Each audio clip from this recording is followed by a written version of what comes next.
I'm happy to share with you this weekend first that finally there's some harvest slowly starting in places of the Midwest. Just south of Bloomington, Illinois, I caught up with our friends from the Wade Farms. If you remember, that's the family that's trying some new things for 2019. And one of the new things is 15-inch corn. They're actually, in one of their fields, it's 100% 15-inch corn. If you remember, we reported in the spring where they were doing trials, 30-inch corn with 15s. There's a story about 15-inch row spacing that, quite frankly, goes back to 1985 when Kinsey came out with the interplant planter. I was in high school, and I remember my dad saying, wow, that's a great way to plant soybeans, because instead of doing wide rows, we can get down to 15s. And a lot of farmers have that technology in their shed. The challenge has been, how in the world do we feed it, and do we have the genetics to support it?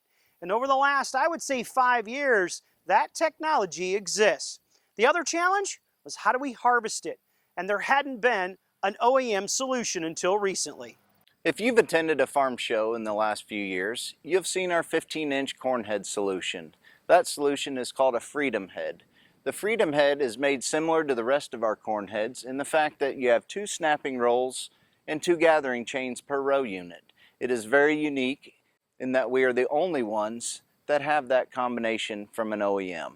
15-inch corn is a trend we've seen move from the south to the north, and now here we are in central Illinois getting an opportunity to see that here in our dark, deep soils. We'll have another report talking about 15-inch corn in the next few weeks when the Wade Farms do their plot comparing their 15-inch corn to their 30s side by side. Reporting on the latest in technology for This Week in Agribusiness, I'm Chad Colby.